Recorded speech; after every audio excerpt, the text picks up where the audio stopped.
I'd like to take this opportunity to welcome everyone that are viewing with us also here in the auditorium. Welcome you to the School Board Budget, Finance, and Growth Committee. We are here forum. We have a number of presentations and a lot of information to share.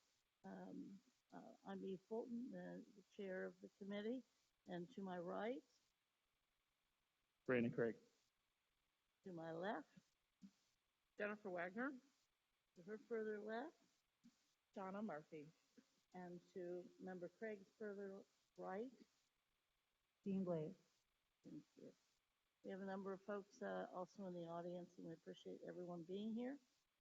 We don't have a particular guest, so what we will do is get started and just go through the agenda as is, and we'll make some adjustments as we go.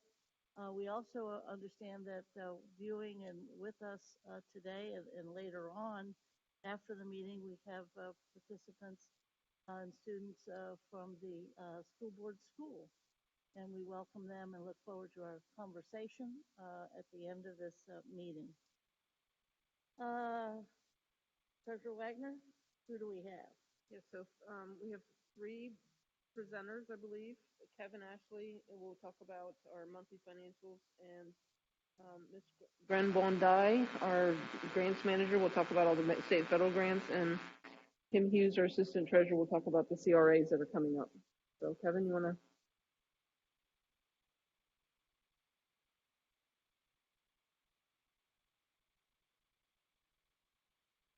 All right, good morning. Good to see you Good all morning. today.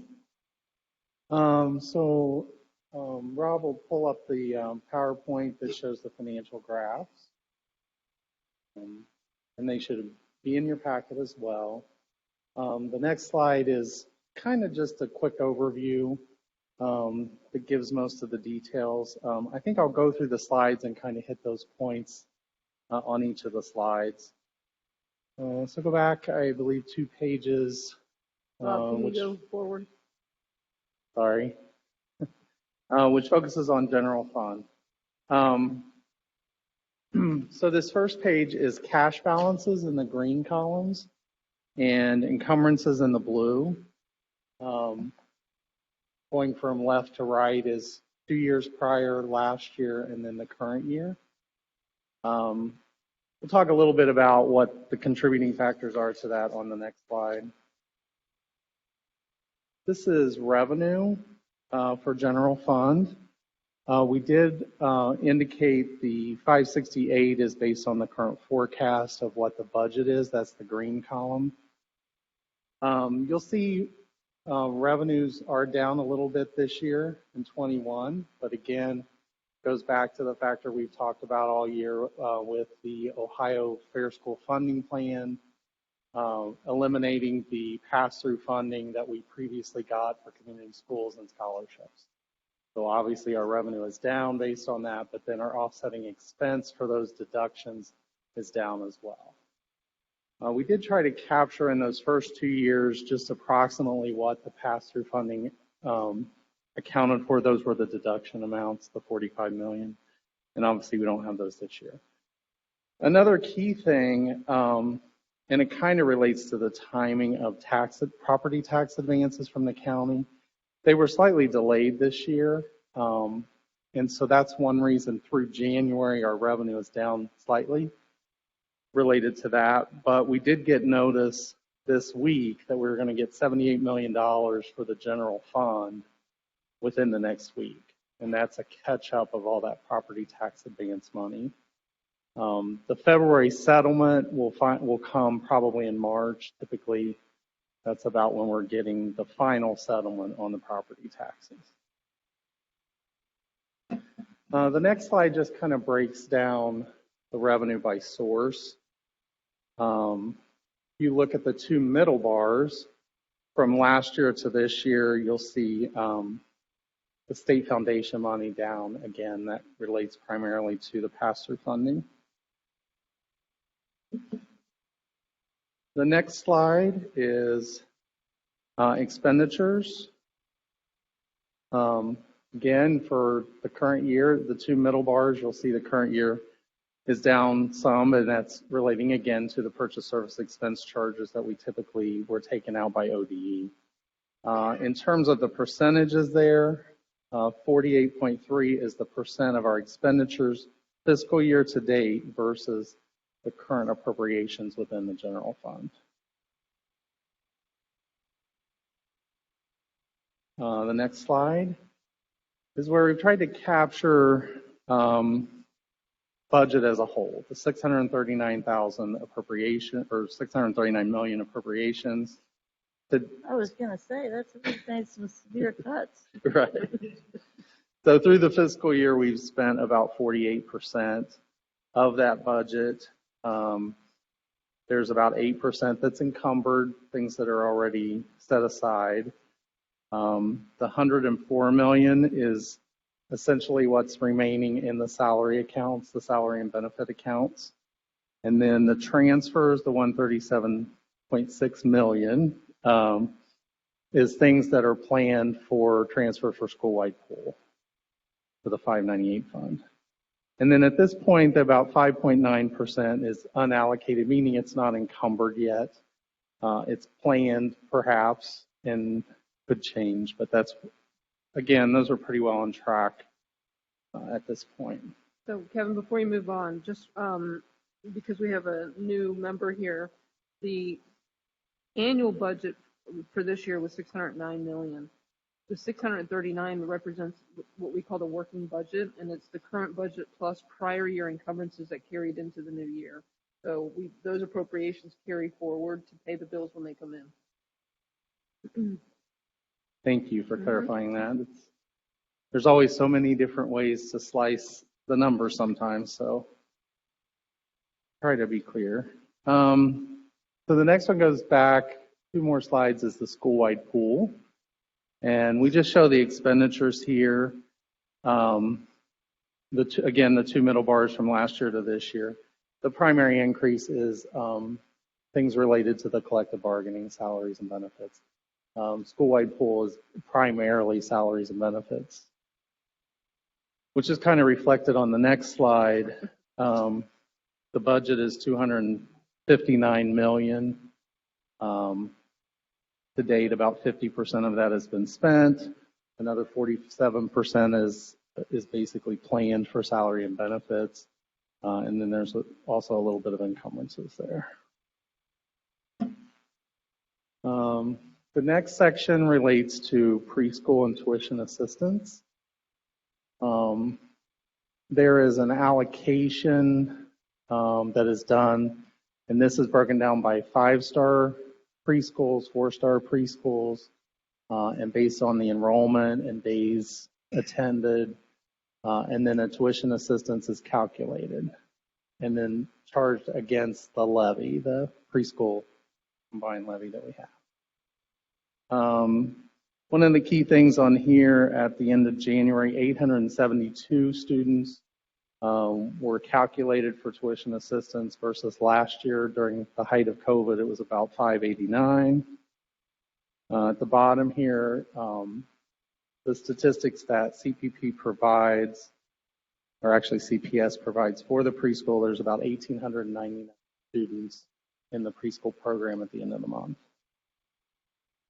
The next page is just kind of a financial breakdown of the preschool expansion. The first column is the budget for the year, the fiscal year. The second column is year-to-date actual revenues and expenditures. And then the last is comparing the actuals to this point last year. See, compared to last year, it's fairly consistent. Tuition assistance is up about $1 million based on more students. Payments to United Way are down, and that's partly because there's a quarterly payment plan, but if there is any of an underspend, that offsets the quarterly payment plan. So that we expect that to be a little bit less based on that. And I think that's all I have on that. Unless you have any questions. Yeah, I continue to keep reminding myself and wanting to remind the public really how part of the problem of the COVID year is that it really uh, um, makes it harder and harder to really try to get that 3-year trend or anything else when we're trying to predict moving forward. So I think that's we need to be reminded of that, because those are kind of false numbers, whether it's in transportation or whether it's in preschool pay or whatever. Are there any questions, comments? No, I think that's good information. I agree with Ms. Bolton here that it is difficult to be able to assess in comparison to COVID-related years versus the future being non-COVID related. Right. So maybe we can next month footnote the pre-COVID, particularly on the preschool slide, the pre-COVID numbers, in addition to the last year.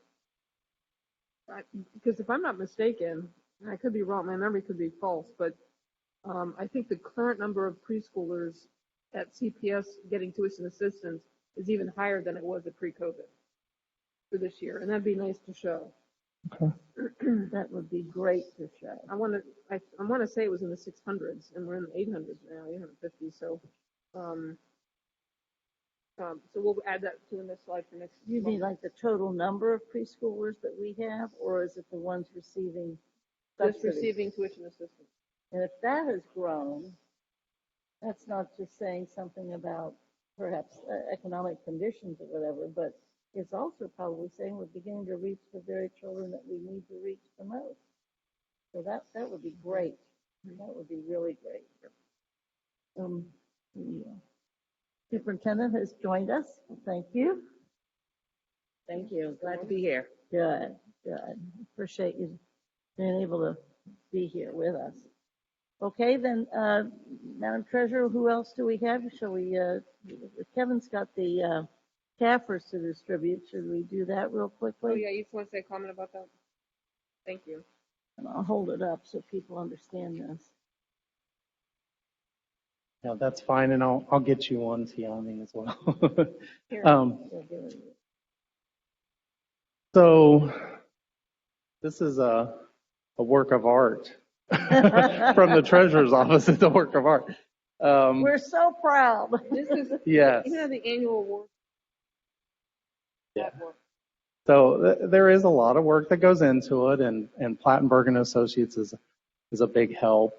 But I wanted to specifically thank the treasurer's office staff and the superintendent's office staff and food services and all of the her dining services, all of the key players that have some piece in putting this together. So as Jen mentioned, we do submit this to GFOA, Government Finance Officers Association, and we've received an award the last 20 plus years for the CAF, or what used to be referred to the Comprehensive Annual Financial Report. They've made a tweak now. It's called the Annual Comprehensive Financial Report, but really no substantive difference. This is for the fiscal year ending June 30, 21. So it's always a little bit, in the past. That's the way it works. We do have 5 months to complete our financial statements after year end. So the basic statements have to be filed with the state auditor by the end of November. And then this deadline is December 31st. So the auditors at Plattenberg work with us to finalize any issues and get that all taken care of. And actually at the audit committee meeting next week, Kevin Vaughn from Plattenberg is going to go over the audit results, which were very positive. So that I'm anxious for that. But just wanted to give you this. It follows generally accepted government, they follow government auditing standards, but we use generally accepted accounting principles to put it together. There are entity-wide statements that are on a full accrual basis. And then there are fund level statements, which are a modified accrual, not to geek out too much, but, and then there are budgetary statements in the back that are presented at the fund level.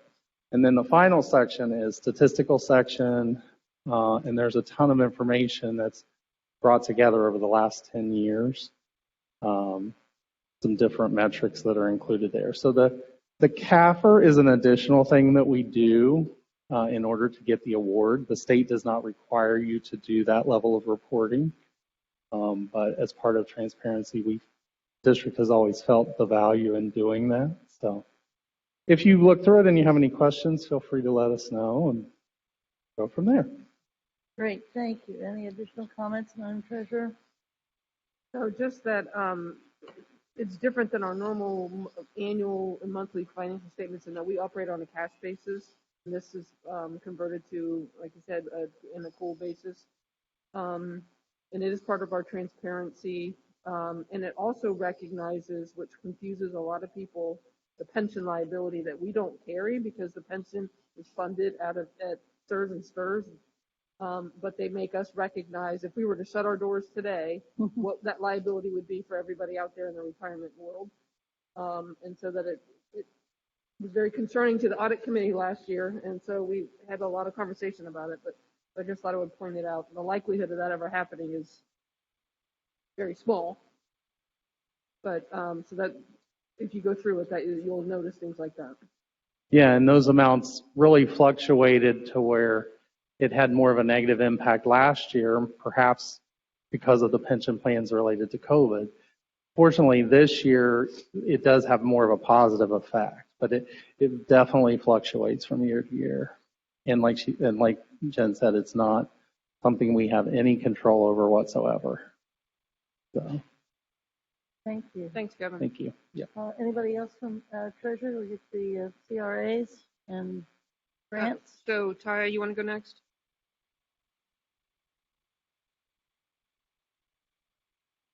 And introduce you to the public knows. Good morning. So before you start, Taya is our grants manager, and she's going to be reviewing the January results from all of our state and federal grants. Thank you. So first up is a spreadsheet that lists all of the individual state and federal grants. So this provides information on the allocations for the grants and the expenditures that have taken place today, and also shows the individual's percent spent by grant. And it is 3 different categories. So the first section represents the public grants. The second section represents the grants that the district has received in order to respond to COVID. And then the last section represents the non-public grants that we have received.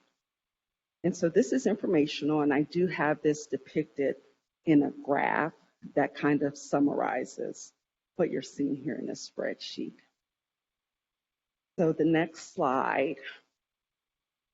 This is the average year-to-date spend for the public grants. And so the blue represents the 2021 school year, and then the green column represents the 21-22 school year. So the current school year is represented in green. And we're in January, and so our spend goal is 47%. And now this is based on if we were spending 100% of the grants. That's where that spend goal is coming from. So this is the 7-month of a 15-month period of availability for the grants. And so that's where the 47% is coming from. So for January, we're at 33% spend, and this does include carryover.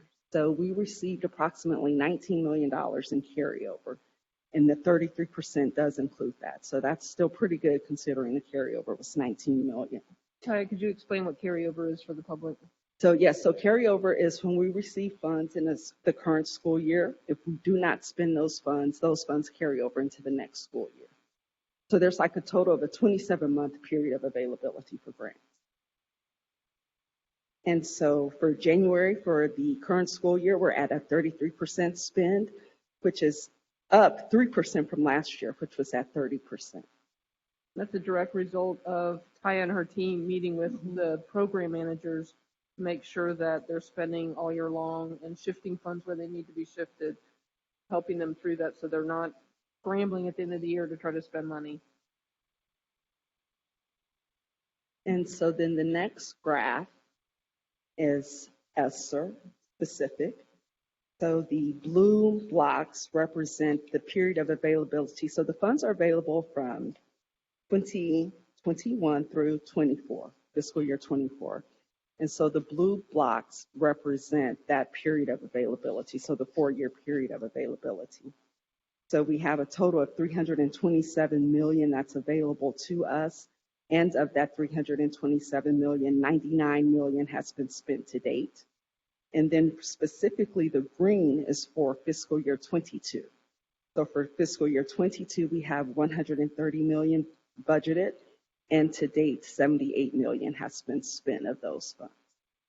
So in August, the board adopted a 3-year spending plan for Esther because it has to be spent out by September 30th, 2024. And so what she's trying to show you in the green is how much was allocated for this year and how we're doing against this year's targets versus the 3-year plan. So we're not saving all the money to the end. All right. Any questions on the state and federal grants? I would just reiterate how important it is that this is planned spending, planned. Forgive the word manipulation. You are figuring out where you need to be spending and indeed monitoring it. I think that's a far cry from where we used to be. And Kaya's team is responsible for compliance, so they a lot of times are in the position to have to tell people no, that it doesn't apply to that particular grant because every grant has its own spending restrictions. So they have to work really hard at making sure that we follow the rules. So thank you. Thank you. Thank you. Okay. Ms. Hughes?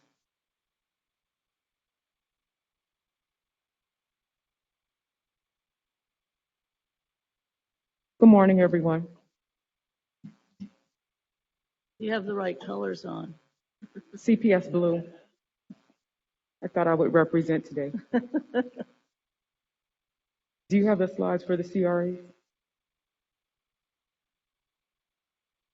Thank you, sir. These are our Community Reinvestment Act agreements. We have 9 that have been presented for review. They are a mixture of residential and commercial properties where they will be remodeling or constructing on these particular properties. The the agreements are ranging from 10 years to 30 years. And there are more commercial than there are residential. I have been following up with Mr. Banish at the city because I do know that we have been inquiring about him coming and doing a presentation. So the last response that I've received from him is that because of the changes that are taking place at the city, they're not sure that they're going to have anyone identified until March that will be able to come and do a presentation for finance. So these are, again, the 9 CRAs that are being submitted for your review. Any questions? They'll be submitted in the February 28th Treasurer's Report for approval. Yes. And so just to clarify for the public, these are all part of the agreement that we have with the city. And what we're doing is, what you're approving is us entering into an agreement for the pilot payments on these properties. So that because they're abated, they're not paying property taxes to the city, they're still paying our share of the property taxes directly to us. It gives us the authority to bill them directly. And this is where the backlog is over from the previous. Yes, the backlog is over. These are all the new. These are all under the new agreement, the 33%. Now, if Ms. Sellers isn't here. And I would suggest if she's not here, go ahead with the comments. Is it virtual? Great. Okay. So, Julie, do you want to speak about the city agreement, the new change? Oh. Okay, well, we'll go back to that. Okay. Any questions about the CRAs? And thank you. Ms. Davis, we'll put the gentleman from, or it'll be lady, who knows who it'll be, from the city development department for March. See if that works. If not, then it'll have to be April. But I know we do want to have some communication with him, and thanks for staying on top of that. My pleasure. Okay. While we wait for President Sellers, she's here. Hey, Julie. Okay. I'm glad that you had that document. There was just something that I read in Cincinnati Business Courier about 6 new housing projects that have been approved. They're all 30 to 60 unit developments. And all of these developments are going to get a 25-year abatement. Now, I'm not sure if we're doing an overlay of these properties to see if they are in TIF districts, but for 25 years, I think that that is above and beyond the amount of time that we should be allowing for these developers. I just saw one as they were quickly scrolling through the list today that was a 30-year abatement. And what people say is, well, you have fixed some levies, you're still going to get your fair share. But what is happening is it's costing the taxpayers who aren't being abated, they have to pay more than their fair share. And so it's really upsetting to me that the city is allowing these 25 and 30-year abatements when I was under the impression when we did the last agreement between the city and CPS that they were going to be 10-year abatements and 15 years if they were LEED certified. And now all of a sudden we're seeing 25 and 30-year abatements, which is like, I'll be dead before they have to start paying their fair share of taxes. And I don't think that's right. I think that that's negatively impacting all of the residents in this city. And I called several city council members as soon as I read this article. They did not have a public hearing on it. They had one hearing within the committee that really wasn't broadcasted, and then they voted to pass it.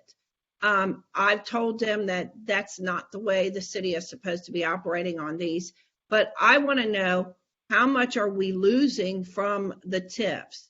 Because remember, right before COVID, December of 19, the last week of the year, they added like 18 additional TIF districts. And that is, so any of those dollars that we were getting for taxes, with the tax increase, all those additional dollars are going into the TIF budgets. And so I really think that we need more transparency around this. I think that we really need to get a handle on what is it really costing us. I know we are getting to 33%, but we have lost that $5 million from the city. So the city shifted that $5 million to the developers to the 33%. I would like to be on a committee with the city and the district around this so that we can stay on top of it. We were promised that transparency and oversight committee in December of 19 by, at that time, David Mann, who was chairing that committee. And so the new city council members that I talked to said that they are fully on board to start a committee to increase the transparency around this. Thank you. Just for our public, the person you were hearing from is president of the Cincinnati Federation of Teachers, and she, as well as other folks, brought this to our attention. In fairness, it was a brand new city council that adopted this so quickly. And I'd like to have the treasurer speak about this. And I think, Julie, your idea of some sort of mutual ad hoc committee on this issue makes sense. And we'll talk to President Lindy about that. I think the administration would be appreciative of having that. So, and certainly to include stakeholders like yourself. So, Treasurer Wagner. Sure. So, thank you, Julie. Appreciate your efforts. She is absolutely right. So the district isn't losing money as a result of this new process that the city council adopted. Because in the fixed sum levies, we will raise whatever the levy was approved for. For example, the $65 million fixed sum levy, we're still going to get $65 million regardless of who's in the pool to pay their property taxes. So when a property gets abated and gets out of the pool, then everybody else has to make up the difference. And that's what she's referring to. We can certainly put together a presentation on an update on abatements and TIFs. And Dan, correct me if I'm wrong, but I don't remember any years in the agreement, the new agreement that we signed, limiting them on 5 years on our agreement, but With that, No. right, that's what I was saying. I don't think there's limits on the number of years in our agreement. It's something we can think That about was putting in the next agreement. Sorry. Can I, Jen, Yes. can you also, when you do that presentation, what percentage of our levy are fixed sum and which are not? Because some of our revenue is not under a fixed sum levy. And so about- we could be losing. It's about half and half, Julie. So half is fixed sum and half is fixed rate. So what we have to do is break those two buckets out so that we have a real true understanding, because they're assuming we are getting everything, but we're only getting everything on half, like you're saying. No, we're getting it in the fixed sum levy, but we're also entering into pilot agreements to get the other part of it that we're losing on the fixed rate side. So we're still getting revenue, which is coming directly from the improvement company, the developer, instead of the property. That's the pilot unit. But what about on the other side, those other funds that aren't fixed sum levies? That's what I'm talking about.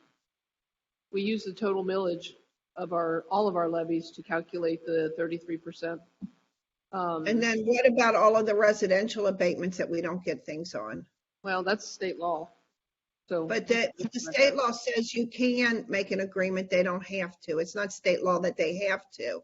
I think that's something that we should be looking at, because right now it's having a negative, that is having a negative impact on us also. President Sellers, we have the general counsel just to add some more information, and we've been working through the administration to have this connection with the development folks, and I think we need the connection too with the city council folks. And I think your plea for transparency is important, and I think what we'll do is try to line up that administration kind of transparency and make sure that we follow up on this one and better inform city council folks. General counsel, you have something to add? No, I agree with President Sellers. I agree with Ms. Wagner. I think it's, you don't have to be anti-development to question what the abatement strategy is at the city. That someone at the city should be looking at just the exact right mix of abatement that you need to maximize development, but minimize the tax dollars that are being given up. And so I think it's fair for us and taxpayers to be asking those questions. Right. So if it pleases Member Craig, we'll make a committee assignment to the administration to begin to develop that committee. And certainly we will make sure that we include President Sellers, because she is the person also that has a great liaison capacity with City Council. So if we can do that, that would be great. And we really, as always, appreciate your input, Julie. Have anything else? Okay, thank you. Very good. Well, that took care of also number 6, so I'm liking that. Dan, you can get your steps in. You want to do the insurance? And while you're lining up to do the insurance review, I will ask Member Craig if he had any additions or changes to the work plan that he saw. And maybe be looking at some of that, because we'll have to pass that today. So just be thinking about that. And I think you have a current copy of it. I think it's the same thing we had last time, except with a couple more things we asked the treasurer to do, not surprisingly. it's my pleasure to serve the board. Okay, General Counsel, our usual, our annual insurance. We missed our agent. We always like to see him. But Mr. Fischel, well, these are diagrams he prepared for us, so we still work very closely with Mike Fischel from Assured Partners. Great. This is an update on our property casualty insurance, and just that would be not benefits, not health insurance, not life insurance, but the insurance that we take out both on our property as well as liability. So it has been a series of very difficult years in terms of rate increases. We have very low number of claims, but the market has been unkind to us in recent years. So this is a spreadsheet that just shows historically what we've paid for our property casualty insurance. The top three rows relate to our property insurance. The district has about $1.5 billion in property value. We're one of the largest property owners in the city of Cincinnati. We have some very large and expensive schools, and we insure those schools in case of fire or flood or other kinds of damage to the property. Our rate for property insurance has increased over the years. So in the last 5 years, we've gone up about $150,000 that we pay in property insurance, but for very minimal claims. We've had very few property claims over the years, occasionally a flood claim at Riverview especially, but other than that, not many property claims. Our auto policy, the district has about 100 vehicles, between vehicles that we use, especially within our facilities department. Carpenters have vehicles and electricians, and they go around the district to repair property. Our security team has some vehicles. So there's about 100 vehicles owned by the district. This year, our rate has maintained, the last several years, we've been relatively stable in our premiums that we've paid for auto insurance. Our rate increase this year is mostly based on a few new vehicles that we purchased. So nothing surprising there. Our liability insurance, that would be liability in terms of school board liability, educator liability, if the district is sued for any reason, really. That's the liability insurance. That has been the most difficult to swallow over the last few years, again, with very minimal claims. You can look at the rate increase between 2021 and 22 was almost doubling the cost that we've paid for insurance.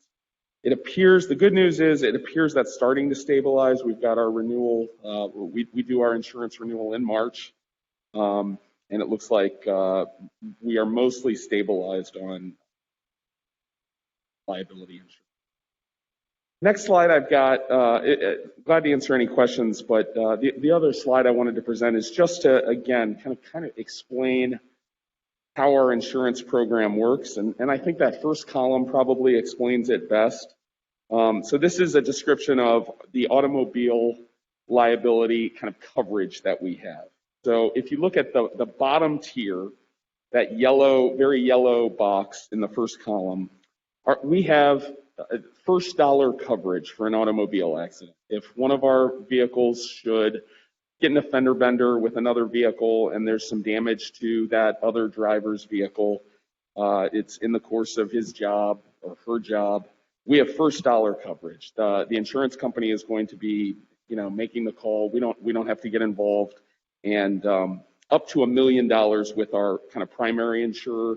And we have a $5 million umbrella level over that. So if the claim would exceed $1 million, if we wrecked into a truck carrying Bugattis or something like that, and you got up into that higher level, 5 million, and then higher level beyond that. So we have a total of $11 million in coverage for auto. For the rest of our liability, it works relatively the same, but we have a $500,000 deductible. So anything under $500,000 in the claim, we are self-insuring. That's managed by us, paid out by us. There is no insurance for that first $500,000 tranche. Above that, we have a $5 million coverage with Euclid Hudson, and then we have an additional $5 million excess insurance, or sometimes called umbrella insurance, over that for a total of $10 million of coverage. What's significant about this is while our insurance premiums, as you saw on the previous slide, have really skyrocketed, the level of insurance that we're carrying has reduced. So in order to save some costs, we have gone from, in previous years, we've had as much as $15 million total liability insurance, and we're down to $10 million. We also used to have a $250,000 deductible or self-insured retention. We're up to $500,000. So the coverage that we have has reduced significantly at the same time that our costs have skyrocketed. Last thing I'll mention is last year we made the decision to discontinue our cyber coverage. We had cyber insurance for a couple of years, but that market has just exploded as well. So, for example, what they had previously charged us was about $10,000 in premium for a policy. That went in 1 year, 1,000% increase they asked for to go up to $100,000 premium. That's just the amount we pay for the policy. Plus, they had wanted to increase our deductible from $50,000 to $250,000. So now we're not only paying that premium, any claim that comes in under $250,000, we're 100% still responsible for.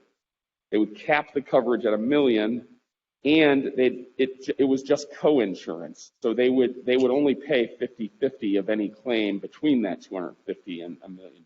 So what we determined was, at some point, that product wasn't worth it to us. We'd rather, we certainly understand the risk of cyber claims, but we determined that product wasn't worth it for us, and so we're self-insured at this point for cyber as well. We are continuing to look at that and could add it back if we find a product that we are more comfortable. But that sort of describes our insurance program. Glad to answer any questions.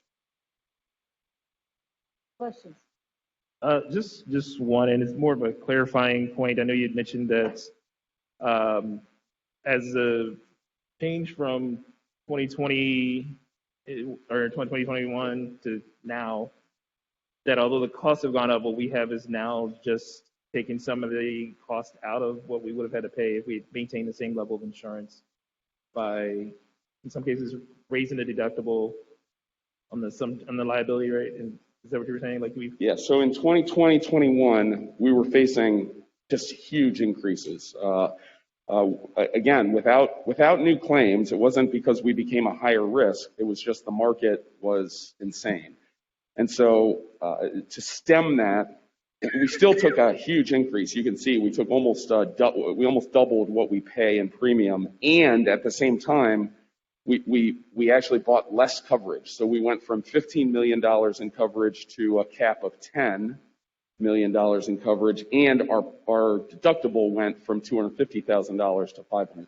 So it was a very difficult year. We had a meeting like this with the finance committee, in which we made a couple of recommendations and discussed it, and then ultimately that's the direction. But that's where we are right now. And the anticipation is that because I think you said we've already negotiated and been able to keep the same level that we're currently at, yes, just the minimum.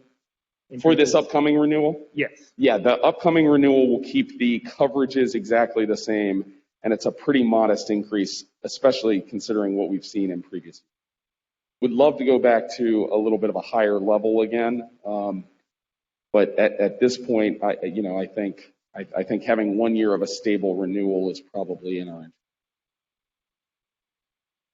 interest. Thank you for talking about the cyber piece. I know Mr. Morosky's very interested. That was both a policy issue and then also was regarding the insurance coverage. In your opinion, we are adequately insured? Yeah, in my opinion, we are. I think something we should consider, an organization of our size, is to at some point consider increasing our self-insurance. The city, for example, is almost entirely self-insured. Most large organizations, it becomes cost prohibitive. And if we're able to maintain some reserves, instead of paying these huge premiums, keep some funds in reserve, we ought to consider, in my view, at some point, increasing our self-insurance. It might be cost beneficial for us. Things at some point in time, is that this particular upcoming fiscal year? Again, I would say for this upcoming fiscal year to have a stable renewal, I'd like to see if rates come down. What we might consider is, again, increasing our sort of self-insurance but increasing sort of those those calamity claims. So like the high stopgap coverage of higher risk, and take some of that out. And that's something we'll be working with our broker on over the year, and hopefully present some options. We're talking fiscal 24. For fiscal 24, correct. Any other questions or comments? Thank you. Great, thank Thank you. you. We'll now go to the New Shore, Old Shore budget development. And if the treasurer will explain the charts that are before us, but also I think the superintendent will play a part, maybe right now, not now, but certainly on February 28th, when indeed the whole board looks at this and we see where we are with all of the initiatives that have been before us. So maybe that's something to be thinking about. So appreciate it. So if the treasurer will explain this, this has been handed out. Okay, so Rob, we're going to go with two documents. The first one being the PowerPoint slide that says funded initiatives. And then the second one is the Word document that's a budget timeline. While he's pulling that up, Chair Bolton, I had based on the previous conversation about tax abatements and transparency, I would suggest maybe adding it to the work plan. I as agree. An annual Thank review you. presentation. And are you thinking March. obviously March? Yeah. All right, let's do that with that revision. And while we're on that, if Member Craig has any other revisions, No. great, thank you. Well then, since it's right there on the table with us now, if you'll move to pass the. I move to pass the committee work plan for calendar year 2022. Thank you, and I second it and vote, and it passes. So if the revised work plan passes. For the public, the work plan is based upon what authority, what jurisdiction committees have, and it's outlined both in our strategic plan and our protocol. And so we do that, figure out month by month the things that the law requires, as well as the things that are required by protocol and required by the strategic plan. And we are to stay within these guidelines as we move forward. So it is now passed, and that's the work plan for this coming calendar year. Because in school business, we have calendar years, school years, fiscal years, Contract years. contract years. So if anybody gets confused, everyone is confused. So don't worry about it. Okay, Treasurer Wagner, if you'll go through this. Yes, ma'am. So what you have is a few slides that talk about the initiatives that were funded in the current year general operating budget. And they were built off of the final year of the strategic plan. And then some COVID-related adjustments to that plan, as well as what we identified as how we needed a new normal based on our pandemic behavior or experience. And so came up with what we call New Shore initiatives. So if you'll flip to the next slide, Rob. Thank you. So this is how we showed, so the strategic plan is organized by these categories being student-centered, health and safety, community engagement, optimized capabilities, and growth. And there was annual initiatives and measures that went with those. So what you see on this slide are things that were finalizing out as the third year of the plan. And then some things that were influenced by COVID modifications. For example, the increase of the nursing contract, which is shown at the bottom. And then the addition to the Walnut Hills Dome because of the need for social distancing. So those were part of the budget initiatives.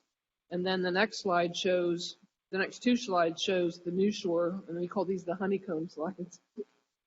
My way of trying to graphically depict our topics. And then the dollar value. It's a cereal commercial. Yeah. What it is. So the first page, the purple ones are indicative of student-centered decision-making. So we were trying to align it to the strategic plan goals. And then each one of those initiatives, what the cost to the general fund was. Not all of it was general fund. For example, the first grade reading, we're reading specialists that cost, and we're using ESSER funds to do those. So as I'm building the new budget honeycombs, I'm actually sharing which fund these things are coming from as well. And so it'll be a little bit clearer. And then the following slide are the other areas of the strategic plan, and they're color coded. So the green honeycombs are related to community engagement, orange is health and safety, and the blue is optimized capabilities. So the same information is being shared, like the increase in Wi-Fi and all the devices, how much we spent it's the increased part of the budget was an extra $5 million for that. So we started with these as guidelines to start building our next year's budget. If you'll flip to that timeline for me, please. Do you want to add anything, Tiani?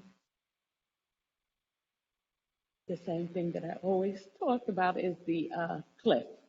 So although it's in here, but so for instance, the reading specialist is a great example of that. So that's limited funds. So there needs to be discussion around whether or not we want to sustain those positions. Right.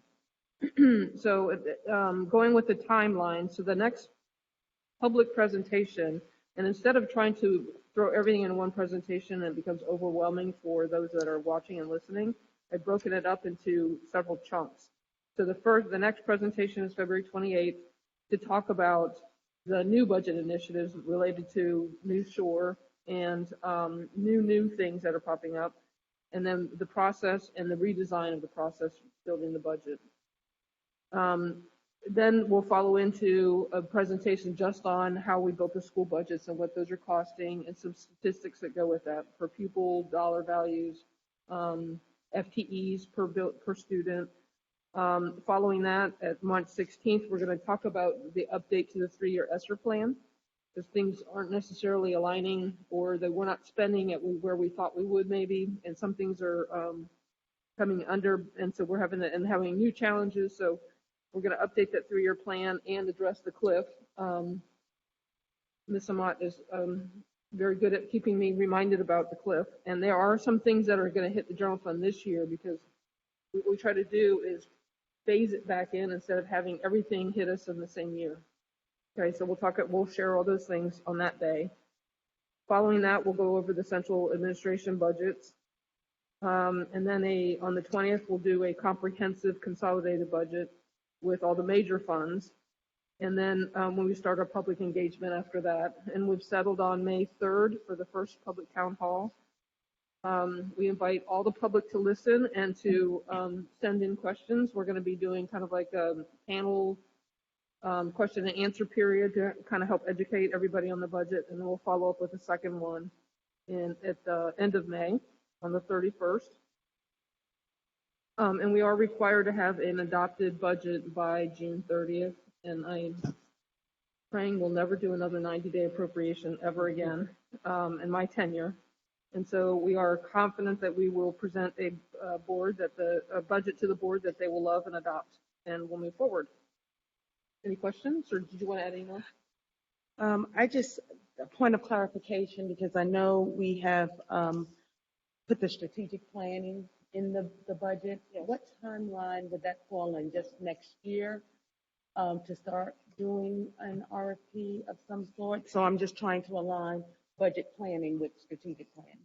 So really at the board's direction of when you want to start building the strategic plan, and then when you want to adopt it, when you want it to be impactful, we'll have to build backwards to do that. Right. So, for example, if you want it to influence, it's too late to influence the fiscal year 23 budget, right? So if you want to influence the fiscal year 24 budget, the strategic plan has to be adopted by September, so that we can feed it into our plans when we start building the budgets in October. So we could possibly start moving towards doing an RFP for the strategic planning piece of it, so we can be ready for the next fiscal year. I would suggest doing it this spring, so that you start the spring with building, because it took us almost a year last time to build a 3-year strategic plan. So if you have a short window between now and September, we're going to have to cram a lot of work in public engagement, which is hard to do over the summer. So it's good. I'm glad. Thank you for bringing that up. Yeah, to that point, I would doubt seriously that we would be done by September. I mean, because of the engagement and the summer piece. And I do know that it has to be such an important part of the budget as we plan, but, I think we might be a little bit more able to reach hate to say it, a November 1 kind of thing.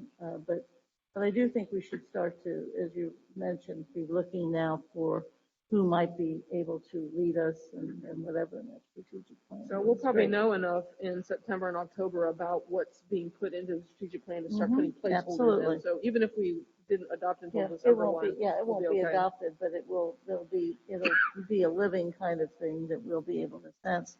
The 28th begins to be very important for us. I'll come right back to you, but if we can, part of that day is to also have the new board members be able to enter into the discussion and the planning of these initiatives. And it'll be very important in accelerating this effort if we can see how much by percentage or whatever has been accomplished, what yet needs to be accomplished in these particular initiatives. Are we looking at them? Which ones seem to be going into the next budget? That kind of stuff. So as much as the superintendent can share with us on that, I think that would be great.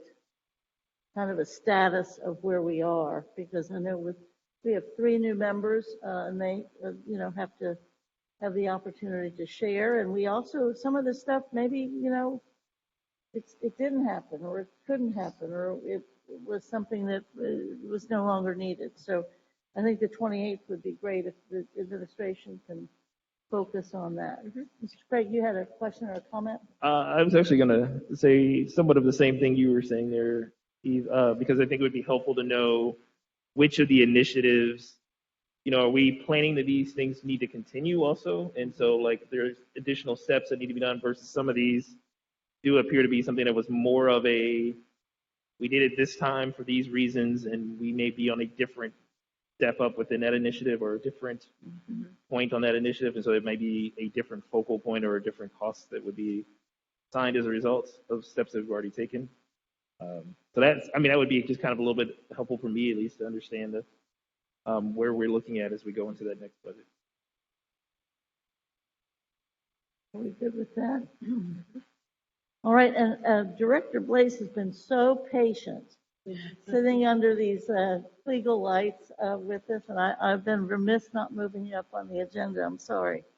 If you want to speak, we're going to have more time to talk about transportation as soon as you're done, and we've just gotten some great information from the transportation folks that I think will be very useful. So if you would like to clue us in on a couple of these contracts that we had some questions about, that would be great. Yes, Chair Member Bolton, I did ask, because I know Trina was listed, but the 2 managers of the contract last year and this year, so Ms. Murphy has a historic view. Great. So she will provide the information. It's transferring over to Dr. Blaze next year Okay. to talk about future Great. information. Well, thank so we'll let Ms. Murphy start. Thank you, I appreciate it. I will let you know that Dr. Blaze did prepare a memo for the committee, so I believe she shared that with Ms. Davis for your reference, but I will go ahead and talk a little bit first, if that's okay, about Grad Cincinnati, and then Dr. Blaze about CYC. So for Grad Cincinnati, we do not have a college access contract with them. However, they are in 7 of our schools: Riverview East, Taft High School, Western Hills High School, Ethel Taylor, Roe Hill, Westwood, and Virtual High School, providing services around college readiness, college application, financial aid form submission, and college admittance and acceptance and attendance. They do that based on their own grants and fundraising. The contract, just for clarification, that we have with GRAD is only around resource coordination. So we do have resource coordinators in those schools that I listed that you're aware, pay the $67,000 to, but then they supplement college access in those buildings separate from the resource coordinator agreement. Are there any particular questions I can respond to about grad Cincinnati? Yeah. A couple things. I used to, and I was very pleased to always be on the grad board until board members couldn't be on the boards that we do business with, and then served a little bit as a liaison. I'm still concerned about the number of students. I see that we're looking at 650 and what have you.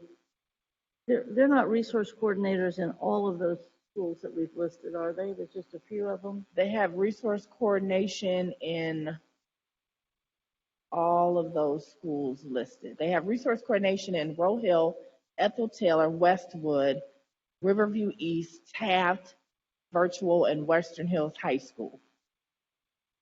Okay, and so it's not all of these, but even some that aren't listed, they have. And if it's the college piece, the number of kids, and then we do pay monies in contract for their resource coordinators. For their resource coordinators, yes. And there must be some other monies as well for the contract or not. We don't have another, Okay, we do not have a college access contract with grad. all right. So in those other schools, are they doing college access? They're doing college access in Riverview East, Taft, West High, Ethel Taylor, Roe Hill, Westwood, and Virtual High School.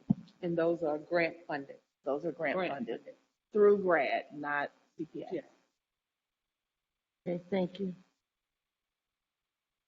And so the number of students, is that throughout the whole district when it's 519 and 642?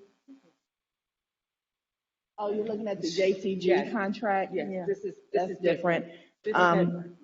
I'm sorry, the number that they serve K-12, they grad, 3,508 students, Okay. what we have reported. And that's the total enrollment of the school. Yeah, I believe so. Yes. Yes, ma'am. Okay, and we've got the resource coordination piece. Yes. I think the Right. memo is only addressing CYC. Now, CYC looks a little different. It is very different. So in the project grad, that is their forte, is the college access and preparation, even conceptually starting in the elementary, Yes, ma'am. and that's the design of it. Okay? Yes. Thank you. Do you have any questions about? Yeah. Now, CYC, just historically, we had 3 contracts with CYC in the past. It has been different these last 2 school years. So at one time, we had a mentoring services contract. At one time, we had educational talent search, which provide college access information to students. And we had jobs for Cincinnati graduates. The last 2 years, the only contract we've had with CYC, other than resource coordination, is for jobs for Cincinnati graduates. Do we have a cost as far as how much it decreased from when we had those 3 support services down to 1? So at one point, the total was $633,000. And at this time, for JCG, we're paying $397,000. And can you talk a little bit about why we cut those services?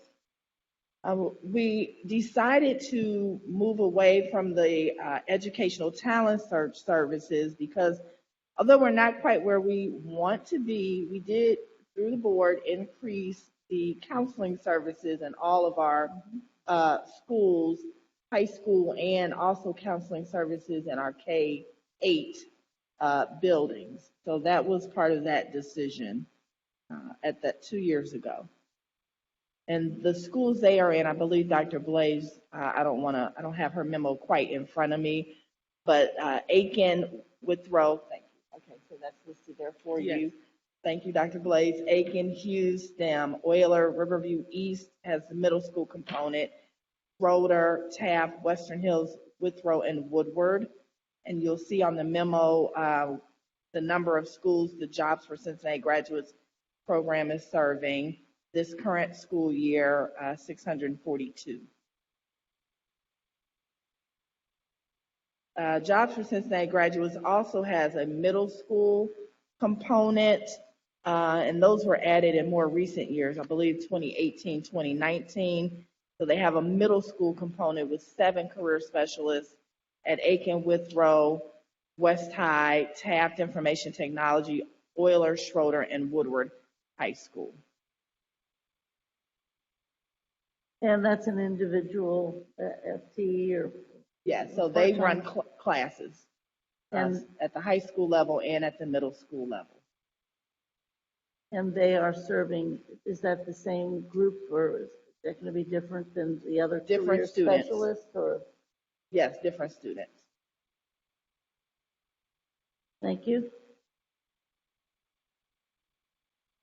So we're really excited to think about how we might reimagine this partnership and align it more fully with the college and career team, which is why we're in transition right now. We had a preliminary meeting about a week ago. We have a small team set up to collaborate with CYC around what we might do next. So the nature of the contract was that it was originally a 2-year contract with a provision to renew, which we did. That took us through last year. And then there was a further emergency extension that takes us through this year. So it's time for us to take another look at that and think about what our best opportunity is to move forward. Going to issue an RFP. Yes, that process would require an RFP. Okay, I think that's important to do that. And that does, are we talking in terms of increased staff to provide those services? We don't know yet what that nature of that would be. So the existing programs are as laid out in the memo. And quite frankly, we're not sure what we would be looking at next yet. They have secured a new executive, Amy Thompson, which myself and Dean has met with, and we talked about gaps in that we would like to think differently how our students are served. So that's what we're currently planning for the future. I think it'd be good to see, again, where that RFP goes, because I think that's the other question is, are we having some folks who are not being covered by these programs, or are we doubling some efforts where they may not be as effective or as efficient to do? And so just making sure that we're keeping that in mind as we're reimagining what we're going to do. Great. Thank you for sharing that. We all good. I just want to clarify and just want to make sure we're all on the same page. Ms. Murphy, can you talk about what we are in contract for the following year? So for the following year with CYC, it's scheduled for our RFP. So we put in the budget to contract, but we are at the end of our current contract with CYC. Okay. This fiscal year is the end of CYC contract. Thank you. And then the Project Grad is sort of this ongoing thing. It's as we expand resource coordinators, they've been hosting those folks in a number of different. They have not added any schools in their resource coordination portfolio. So they have not, I won't say they've expanded in that area. Okay. And CYC also has resource coordinators as well. How many? Gamble and Data. Great. Thank you. That's clears up a lot of stuff. Appreciate it. Great. As the Superwoman on Transportation takes her place.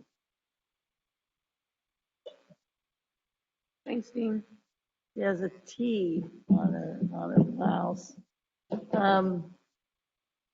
This is very, very important, as is everything, but this is particularly important and extremely time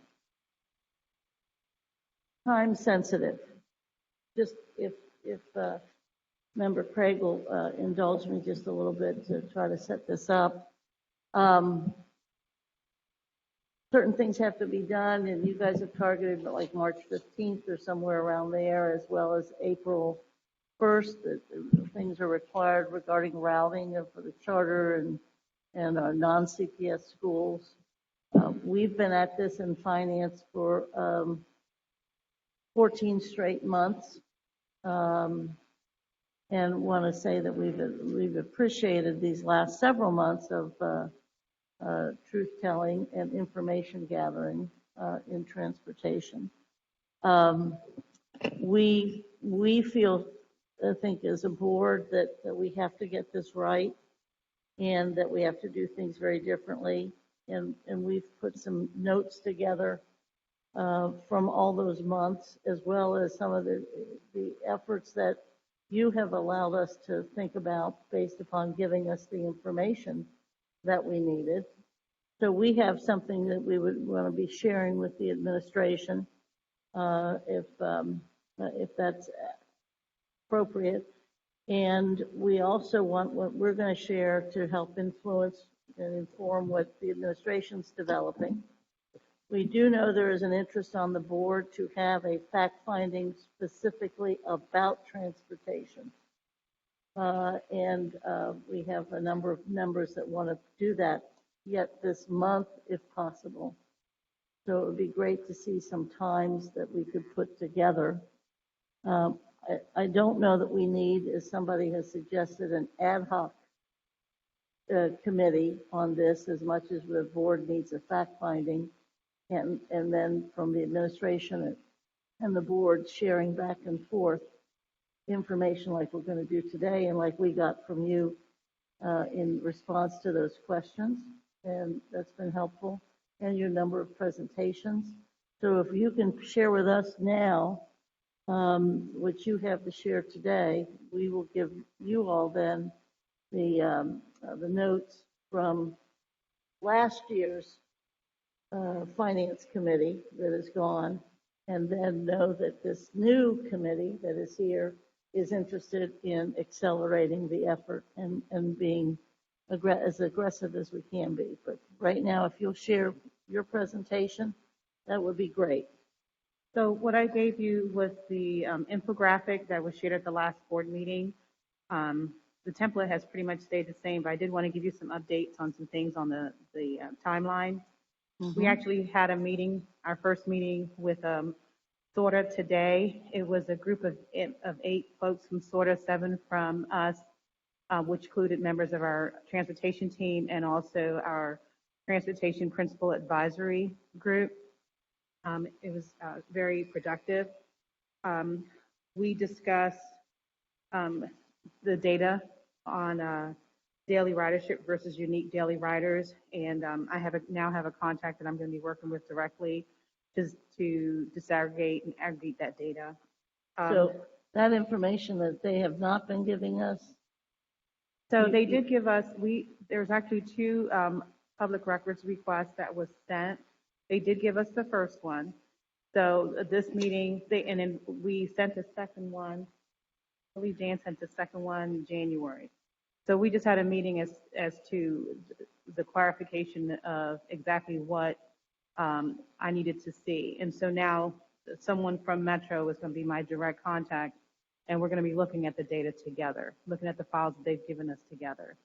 And so I will be able to, with that new resource, I'll be able to give you unique riders per day, where I can analyze if there is a peak number and when it tapers off, and that would inform us as to when cards need to be deactivated. We also talked about the bus stop location at Euler, and they're going to look into that for us. We talked about on-time performance and how that metric is going to be done moving forward. So I'm waiting to see back from them what that's going to look like. What they're going to try to do is look at the times the bus gets there, and if it gets there 10 minutes before school officially starts, which would give kids enough time to get into school, get to their lockers, get to their first bell. So they're going to do that simulation for us. We're also planning to work to get them the new times that fall within the Healthy Start times for the schools that are currently starting at 9:15. We will let them know by early in April when those start times are going to be. So that's also going to, we know they're going to be between 8 and 8:45, but the optimization study will also help us to determine what's the best time to start that will be the most cost effective within that time period. So once I have that information, we can pass that on to SORTA. We are also going to, this is going to be a bi-weekly meeting, standing meeting today, same time. As I said, it was very productive, and we're going to invite some additional high school principals who may have some concerns or additional questions, particularly pertaining to their school for SORTA. So that was our first meeting today. The other item I wanted to mention from the timeline was that we have reached out to 5 consulting firms that do national searches. 3 declined. We did get a quote from one, and I'm currently waiting for a quote from the second one. So hopefully I'll be able to have some additional information on that. And that firm is to do what? To optimize the yellow bus or No, what? that I believe the board requested us to do a national search for a director of transportation. Okay, it's a search firm. Yes. Thank you. So we're in active discussions with 2 of those firms. 3 out of the 5 declined. Okay. So we are well into the RFI for optimization. We've done our review. The next step is to invite the 2 top companies based on their application to do a demonstration for us on what they can do. So that'll be within the next couple of weeks, I believe. Those are the only updates I have, besides what I gave you, what I sent. Yeah, there's several documents that I think are going to be helpful and will appear in finance minutes, both last month, which the board has not yet seen because of our weird scheduling, and then this month's minutes. Both of those will be approved at the meeting on the 28th, but the board members will have those minutes and the accompanying documents prior to the 28th. And I think we will be able to have that fact finding before February. I know finance really wants it. It might even be a finance fact finding, inviting the rest of the board if that works, or something like that. But those documents, it's certainly all the stuff you've been sharing with us, both in CALs and also in the board meetings. Those documents would be important for the board to be able to see those sort of again as a package. It would be important, the questions that the finance committee asked and that you were gracious enough to answer, and then the additional comments, and then now this very important volume that you've produced for us that we are seeing today. Those several things board members will need to see in order to maybe participate in the fact finding. The fact finding for the public is that we don't deliberate or discuss among ourselves, but we ask questions and get answers, and administration asks us certain questions. And so I think that would be useful, so it's not just coming from finance where you have the greatest amount of information on the board. So if you can kind of give us an overview of some of the stuff, some of the highlights of this document. We won't spend very much more time because we're at our limit. give us a few of the highlights of this great Okay, so this is the one response. that you received, this one? Yeah, Okay. this is very good. It's an ongoing information gathering and sharing effort. So, as you know, we still are, the whole nation is still dealing with the driver shortage. And so we believe that optimization study will help with that because it hopefully will be able to show us how many buses we will actually need. Right. And which will free up the number of buses that we need bus drivers for.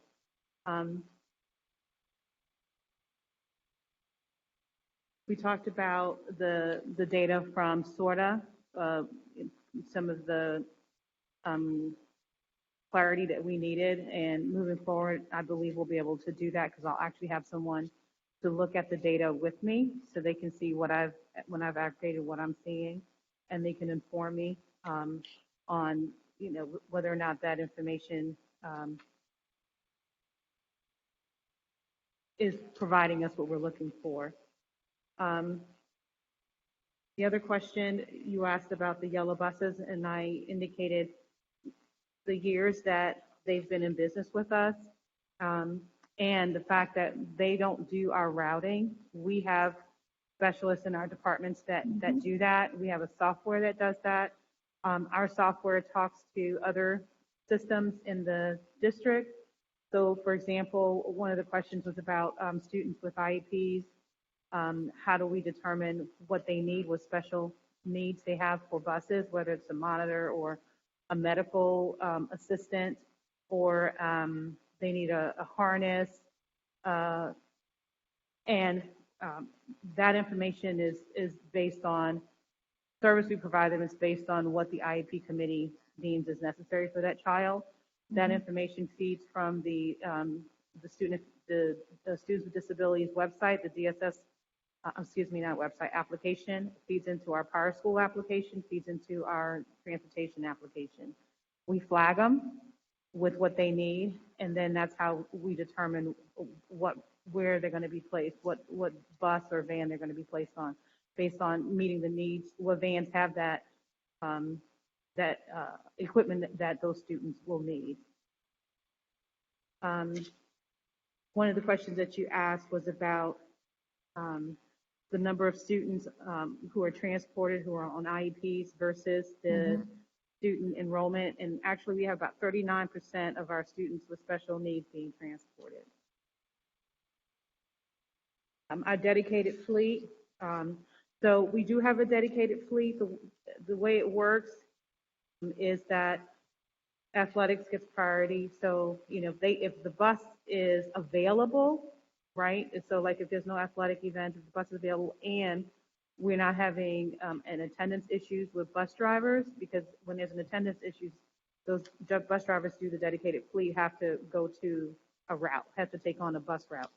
But when that happens, when the buses are available, they do use those buses for the health service runs for certain schools. Those are weekly. We also use them for field trips and special events. I believe we use the bus service for when we had those kids come in for the interviews. And then, so any other district needs, if the bus is available, we will accommodate. I also included the start and dismissal time on the chart. That's on page 9. It's a list of all of our SORTA routes and names. And one of the things that you had asked about why the names are different is depending on, there's several buses that might stop in front of the school, some north, south, east, west of the school. So depending on where that bus stop is will determine the names that we use. And I think there's better clarity when you look at the pictures, the maps that we received from SORTA. And those are in Appendix A. And what those provide you with actual bus routes and where the bus actually stops. And that is in proximity to the high schools, which is they're all part within of 200 figuring yards. this out. Yes. So that we transport kids and then, that are however far away. And that also plays into the whole transfer piece, because as I understand the law now, none of the charter kids or whoever can have more than one transfer Right, and beginning so, this next school year. right, and so, if the kids take the routes that, have been assigned, like the buses that that sort of said you can take, no one is doing more than one transfer. Now, if they decide to transfer, do something else on their own, then yeah. And I really want to see those numbers. I'm not really as believing about some of these numbers Okay. regarding the transfer, but yes, I think that's important because, and also obviously the issue of this go anywhere, be anywhere pass, and the idea too that we can't afford a perk that good for every family that then doesn't use that pass. I mean, so these are the things that we could really be doing in a fact finding. Mr. Craig?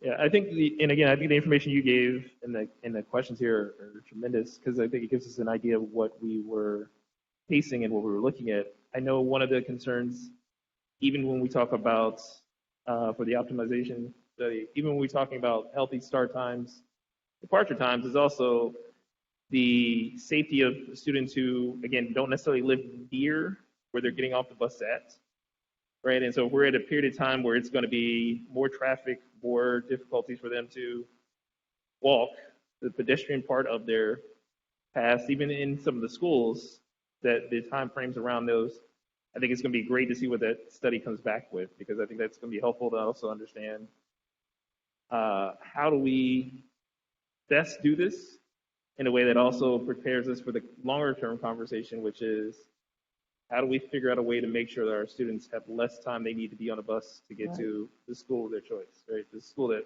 works best for them long term. And so I think we are looking for some great information that'll come back. And I know we had offered out some ideas at the last Cal meeting for things like some of the cost breakdowns that would be helpful to explain what those differences might be.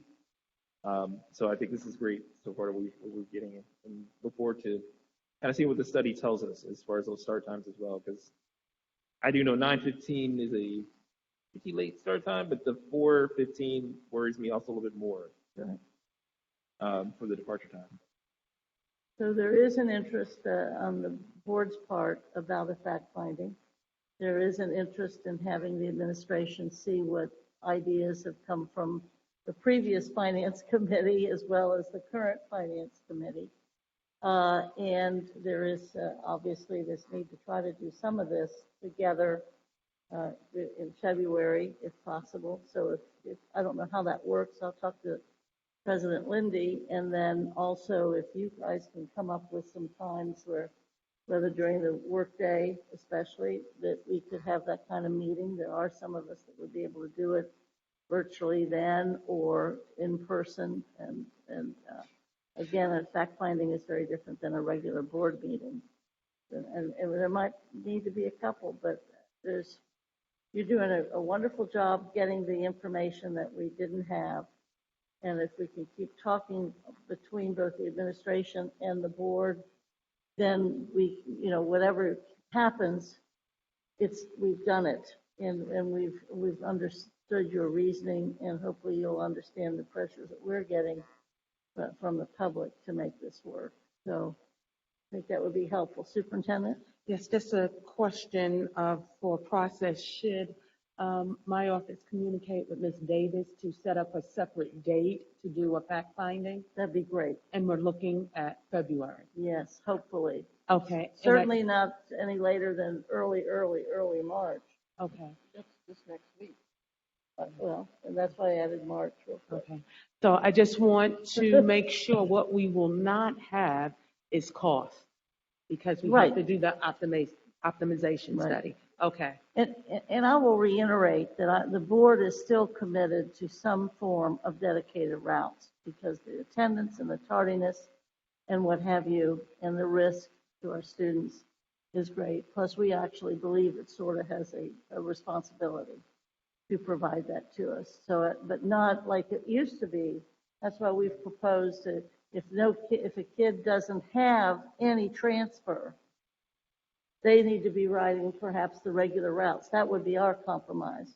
But if they've got to transfer one or more, then indeed we need to be talking in terms of dedicated routes, because we can't have 70-some% on time and get school started on time with this whole issue. And there's plenty of other things too, but whatever we're going to do, it's going to cost more than we've been paying. But at least let's have the service, that the value of it. And the dedicated fleet, I'm not so positive about that dedicated fleet, something we have to rent, largely because I know that it does inhibit what we're able to do instructionally during the day and health-wise, because, I don't know, it's $5.80 a pop or something, I think. So that's also some money. But if we're good with this, sir. I just, one quick, and I guess maybe this is something we can also talk about in the fact-finding session, is just a little bit better understanding of when we have these questions of needs, right? So if you have students who need to get to some place where they are not currently, we're not currently able to meet those needs, or they're not being done consistently, what's our method also of kind of reviewing and checking and balancing that process as well? Because I think that's the other concern that I know that Ms. Bolton referenced in our meeting, was that if we don't have good performance in these processes, we have to be able to adjust to that relatively nimbly. I would just like to add to that, some of it is just not in isolation of transportation. We did a root cause analysis. A lot starts from enrollment. Yes. On our end. So on the 28th, we will do a presentation on looking at that process and doing an audit of that system. Our systems are so complex, and they need to talk to each other and be aligned. So we have started that work. So I look forward to that presentation. The other thing that I would like to leverage that you shared, and I just want to make sure Mr. Solano is taking note on this, is those bus times, making sure we are fully aware what the community activity is during those times. And Schroeder is a great example of arrival and dismissal along with the community near Schroeder. Exactly. I mean, this is, and I will make the point again, if it is so complex and it is one giant puzzle impacted by many, many other things that are not under our control, but they are knowable, perhaps, to us. If this is not a comprehensive effort, one piece will screw the rest of it up. And that's, we've been dealing, in education, we tend to be reactive because we're trying to make it through the day and there are children in the room. I mean, come on, it's a mentality that we have. This has to be very forward-thinking and very comprehensive. So we feel we can do that when we're working together. That would be great. Yes, ma'am. So with the fact finding, you mentioned that you wanted a package. So are you asking me to put everything in one, everything that I've sent you, like the? I think board staff can do that too, assemble the documents, but I want to make sure we've got the documents you want us to see. We know what we've produced, so it may be a little bit of communication on a number of the documents, that some of the ones out of the Cal and the on-time chart, that kind of stuff. And I have one more question. So will we get like a list of questions you can ask so we could be prepared for the fact finding? Yeah, we'll try to work that out. Okay. And then there'll be questions that'll come up from other board members that, aren't on finance and what have you.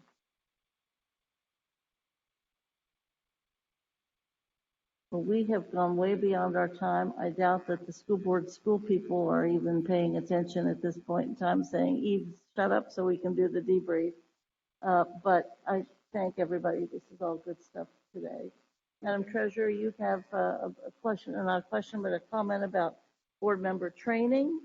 Yeah, so President Lindy has asked that we just postpone that until you're done with your superintendent search meetings.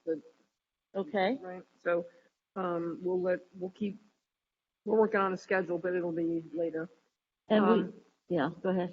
I was just going to say, under other business, we will be submitting on the 28th an amended appropriations resolution to cover all the carryover monies that have been blessed with I'd hoped to have a draft today, but we have an individual that's out sick, so we'll get it to you as soon as possible. So on the 28th, we have that appropriations piece. We also have, it, my understanding, the audit presentation in executive session, Mhm. and your I believe my progress report, yeah. progress report. In the real world, called evaluation, but Yeah. we try to stay away from words like that. Where I humbly tell you how awesome I am. That's right. And we in awe say yes, yes. Well, great. If we don't have any other business but what the treasurer raised, Mr. Craig, thank you for staying longer. Thanks staff and everybody for staying longer. And we are adjourned. Thank you.